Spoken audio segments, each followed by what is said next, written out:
This is episode 4 of Building Bikes. Today we're going to be talking about the details of the frame.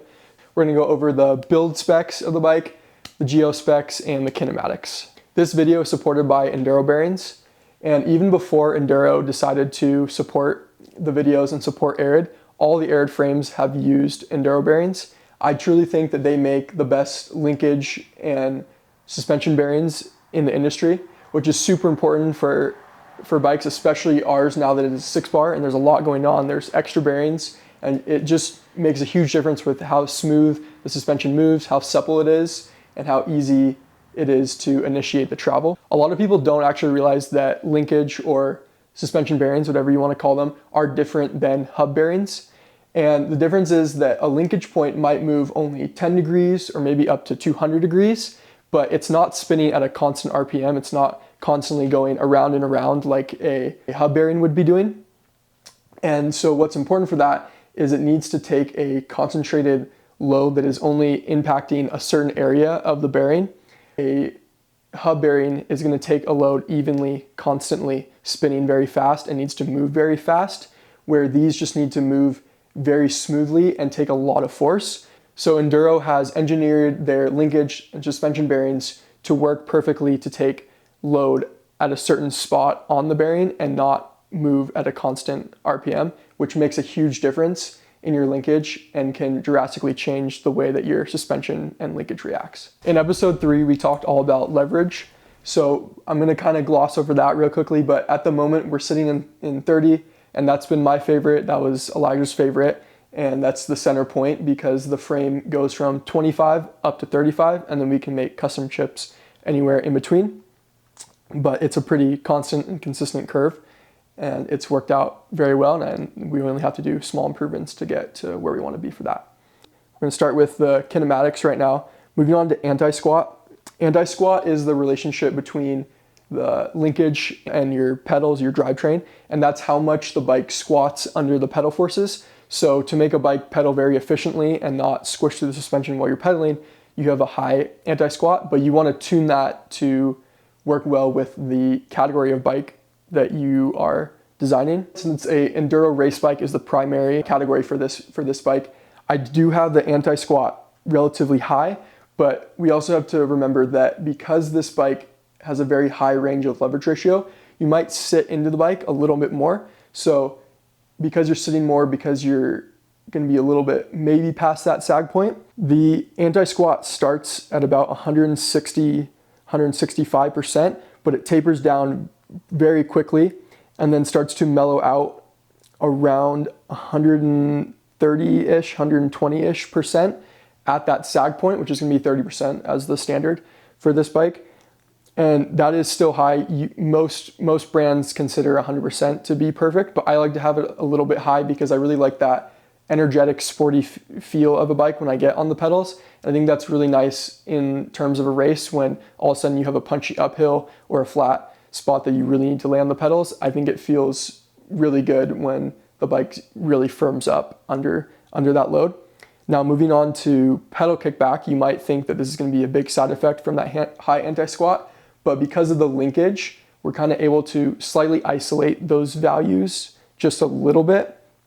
And so at full bottom out, the pedal kickback is just above 11.5 degrees, which is very low for a low pivot, long travel bike like this. And it's also a very mellow curve. It's not sharp. It doesn't jump up really high like a VPP does, a virtual pivot point suspension linkage, which is a different type of linkage. But this one stays very mellow, and at full bottom out, it's at 12 degrees. So it's very light on the feet, and that is in a 32 tooth chainring, which is also important to note. The size chainring that you run on your bike is going to influence the anti-squat and pedal kickback. The bigger the chainring is, the lower your anti-squat is going to be, but also the lower your pedal kickbacks, and then vice versa. The smaller, the higher. Moving on to anti-rise. That is the relationship between your brakes and your suspension. So when you have a super low anti-rise, say that you're running it at 30%, then when you're on those brakes, the suspension is going to rise a lot. But the good thing about that is that it's also going to be very active under the brakes. So if you're riding something really steep but also rough, and you have to be on the brakes, it's going to feel like the suspension is very open, very active still, but it's going to be pitching you forward too. So a lot of brands in the past have tried to run over 100% anti-rise because they want the bike to stay very consistent with its geometry, and they don't want it to rise a ton.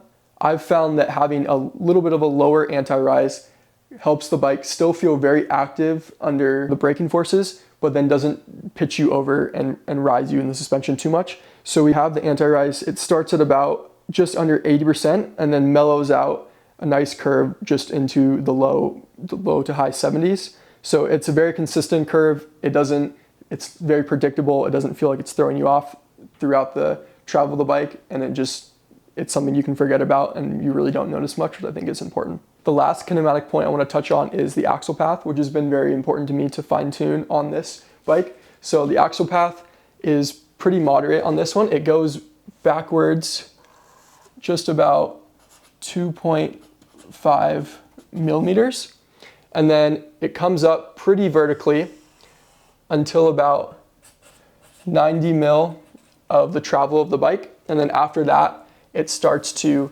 head forward towards the bottom out about 15, 17 mil, somewhere in there. So it's a very consistent axle path. It has a nice little off the top, a little bit of backwards movement, which is really nice for the traction and suppleness and just gets out of the way a little bit. But I think it makes a more well-rounded bike when it has a very consistent vertical axle path and you stay very centered in the geometry, so it's not throwing off that balance that you have between the reach and the rear center. Now we're going to touch on the geometry specs of the bike. So starting off with the head angle. The head angle on this prototype Spade as it sits is a 64.2, and that might seem relatively steep if you're aware of a lot of bikes in this current enduro category. But the reasoning for that is because I like to try and have a little bit of a shorter front center with a longer rear center. And that just gives you a more centered balance feel in the bike. So you're really between the two wheels, you're not kind of biasing one or the other. And it just makes the bike corner really good and keep really constant traction. So it's a 64.2, but with our custom headset cups, something really cool we'll be able to do for production in the future is have custom headset cups to change angles. So maybe you're someone that does like a bike that's very slack and you want to do a 62-degree head angle, you can just custom order some different cups and pop those in and you can have a very slack bike. So as it sits, this is what I'm calling a size large. So the reach of this is 485 down to 475 millimeters. And I found that's a very common size range for a size large. I think it's a good amount of adjustability, just having that 10 mil of adjustment. For stack, which is up from the BB intersecting to this line, the stack of this is a 630.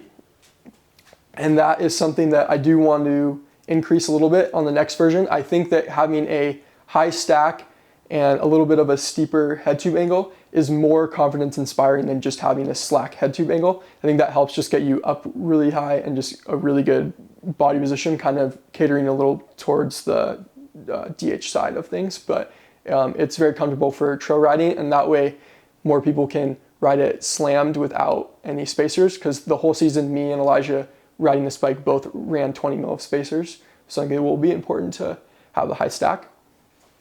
For BB drop, so between the two wheels, it is 27 millimeters. And I found that's a very versatile BB drop, whether you're pedaling up something that's very technical, but also for the downhills, getting low and cornering, and you really don't find yourself hitting a lot of pedal strikes, which I think is important. For the rear center, as it sits with these dropouts, these are 450 mil dropouts. And I found that these are just the most ideal rear center for this size range. But with these dropouts, which will be staying, it's really nice and easy to just be able to change these whenever we need. But I found that's my favorite, and I don't see myself changing that much. Yep. The seat tube angle on this is pretty aggressive. It's very steep. It is a 80-degree seat tube angle, which is very steep, but I found it just creates a really nice, comfortable position. When you're riding, you feel very very upright, and you don't have to bend over with your back as much, and especially on really steep fire roads, which is what I find myself riding the most as an uphill to get to trails. It just makes it very comfortable because you feel like you're very far forward and you're not just continuing to lean and get that weight over the front. Some of the future changes that I want to make to the frame are actually increasing the stack height just slightly, probably about 10 millimeters. I've just found, because me and Elijah both ran 20 mil spacers under or above the headset cup and under the stem, that there's really no reason to have it lower, and just we can eliminate some of those spacers and also have a taller, stronger headset or head tube. I also want to add some ports down here at the bottom underneath the frame for the HBO on the RockShox shock. I'd like to add a port here for the low speed compression, and on the opposite side, the climb switch, which is also not very important. And that's one thing I've had people ask me, is that reasons for the shock being upside down and having that climb switch hidden away, is that with the high anti-squat, you really don't need it. And I've never found myself reaching for that lever at all. So even though it is in an inconvenient spot, you don't really need it. The main reason that this shock is upside down though is because the heavier side of the shock is mounted down low. The piggyback and all the adjustments and all the oil and smaller parts are in this side of the shock, where this is basically just an empty air can. So it's less weight in the unsuspended mass, which is important for your linkage, because then it makes it easier for it to move. You want as little weight as possible on your unsuspended mass, or everything that's moving that's not the front triangle. It is also just a small thing, but the rebound on most of these high volume shocks is mounted what would be the bottom, but now the top. And I find myself adjusting that adjustment more than any compression or HBO. So it's really nice just to have that mounted at the top and have it be an easy adjustment. Something I'm going to change in the future with the dropouts is that the brake dropout is one solid piece, but I'm going to separate the brake mount from the dropout. That way, when you get different dropouts, you only have to have one brake mount, and it saves a lot of metal and also just machining, because this creates a really complicated angle having to move up and into the frame to get that ideal post mount. The cable clips that we're using on this frame, that are these just 3D printed glued on cable clips, we've had actually quite a few problems with that throughout the season, just with them kind of breaking off. I probably had to replace them, I don't know, about 30 times, and they're just glued on with epoxy. But finding a more effective way to put these on that also makes them not as exposed is going to be a goal in future prototypes. Moving on to build specs, starting with the BB, it uses a standard BSA threaded bottom bracket. I think that's just the best way to go these days. Super easy to work on and service. There's really no reason for press fit anymore. Going to the headset cups, they use a 52 mil bearing on the bottom and a 41 on the top. Pretty much super easy to source, super easy to find. We're running some really good enduro ones that I've been super impressed with. And one thing that is really cool about both their bottom brackets and their headset bearings is that they're designed to wear in and not wear out. So they get faster over time. And that's something I'm going to be testing with all the future frames, is I'm actually going to take these bearings from the bottom bracket and the headset cups. I'm going to move them onto each iteration of the next frames and all my future prototypes, and just continue to test those bearings and wear them in. The seat tube is a 31.6 millimeter seat tube. I feel like that's just very average, very common in most bikes of this category. And I think it's nice for people to be able to swap over parts that they've used before and not have to buy new ones, especially if they're just getting a frame set or have droppers that they would like to use. The frame for the orbit bar uses two 42 by 30 mil bearings, and that is the part that swings with the arid cup. There's a pressed in machined cup that's the same 775 T6 aluminum that the entire frame is, and those are just pressed in with an offset 10 mil hole, and that is what creates the orbit bar system. So it's super simple, very common. You can go to almost any bike shop and find these bearings, especially from enduro. Going to the rear triangle, the bottom is a bolt-on permanent bridge. That is, I've had a few people think that this is actually another pivot point, but these are actually just some stainless steel pinch bolts that are screwed in and epoxied with the bridge. The upper bridge is a bolt-on removable one, and we have 3 of those. We have a 3 mil, a 5 mil, and a 7 mil. talking about the thickness of the bridge, and we've been testing the different flex characteristics. I think in the future, we're gonna do a segment about the flex of the frame, mainly based off of the bridges, but we might try it without the bridge. I just haven't tested that yet because it could cause a catastrophic break for the frame. The flex characteristics of this frame have been something that I worked on a lot on the computer and with CAD. And one thing that you may have noticed from other shots is that the seat stays are actually a lot bigger and thicker than the chain stays. And the reason for that is when it comes to flex characteristics of a rear triangle, there's two categories. There's wag and roll. So if you look at a bike from the top down, so you've got your handlebars right here, this is the back wheel right here. Wag is the amount that the rear triangle and rear wheel move side to side. So if you think about the rear wheel moving in the same plane that your front wheel turns, it's very close to that same plane, and it's how much that moves. Roll is if you look at the bike from the back, so you've got your rear wheel, maybe the axle point is right here in the center. That is how much that the wheel is rolling side to side. So basically rolling in the one dimension that the wheel doesn't actually roll. And the advantages to wag are it kind of creates a two-wheeled steering effect. And the way to influence a bike to have more wag is to have a thicker, stiffer seat stay and to have a thinner, flexier chain stay. If you look at this bike, that is the case scenario. This bike was designed to have more wag and less roll, because to achieve more roll, it's the opposite. You want a thicker, stiffer chain stay and a thinner, flexier seat stay. And in the beginning, I thought I preferred more wag on a bike, just getting that two-wheel steering effect.